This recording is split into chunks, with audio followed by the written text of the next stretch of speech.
Spins the scoop, Rufa May Quinto reposed lawyer's post on her accountability compared to reaction of others party. Nagkaroon kasi ng comparison ang mga netizen hinggil sa kaso ni Neri at nitong si Rufa. Say ng mga netizen, this compared doon sa sobrang bait po ni Neri as in sobra. Yup, ramdam mo yung accountability here sa statement niya and at the same time, yung project na she can defend herself based on facts. As a person, hindi gaya ng isa na pinamukha agad ng asawa, magulang at wise na misis at kawawa.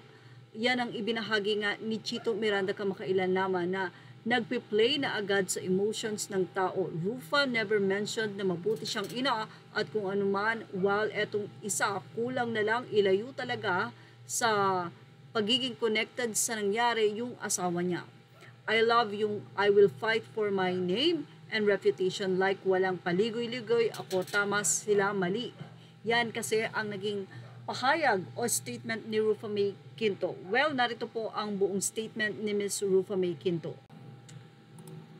Anyway, narito nga ang full statement ng comedian actress na si Rufa May. Aniya, I want to take this opportunity to address the recent allegation that have been circulating regarding my involvement in a scam issue.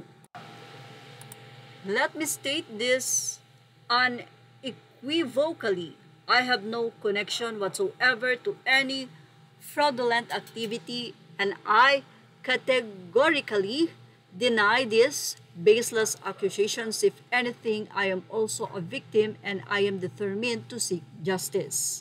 Over the years, I have worked tirelessly to build my career and maintain my untarnished reputations, which is rooted in integrity and decision. As a public figure, I have always demonstrated professionalism, transparency, and respect for the people and brands I work with it. It is dejecting to see my name being dragged through the mud, but I remain steadfast and confident that the truth will soon prevail. I will cooperate fully with the authorities and face this issue through the proper legal forum. Rest assured, I will fight for my name and reputation. To those who have extended their love and support, I am grateful.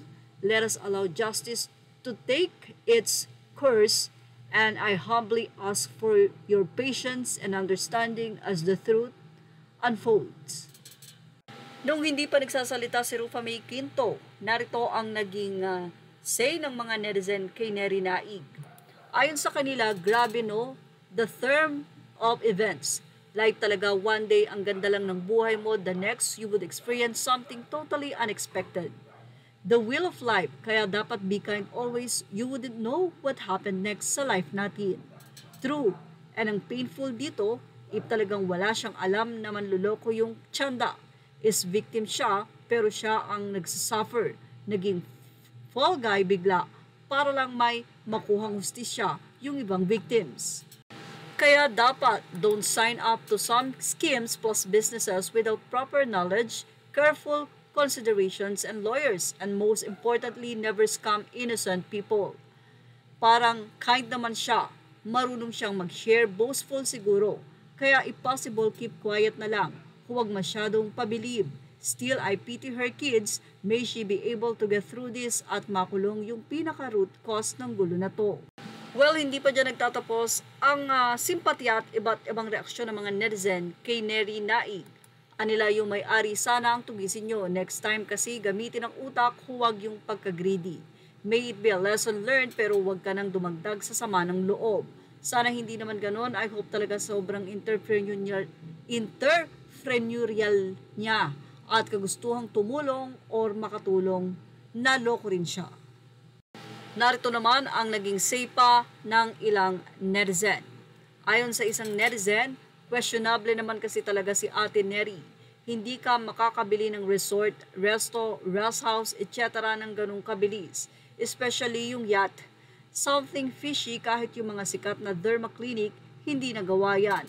Her gourmet tuyo only started 2015 tapos 2021 biglang may 10 businesses na siya. All because of tuyo, hindi ako utak talaka pero math is not mathing kasi naman talaga. Say pa ng ilang netizen, sana nga daw ay magbigay din ng statement si Neri. But anyway, kung talagang walang kasalanan si Neri, lalabas at lalabas siya ng kulungan dahil the truth will prevail. Yan ang ating showbiz snap update. Thank you for watching. Images are all credit to the rightful owners.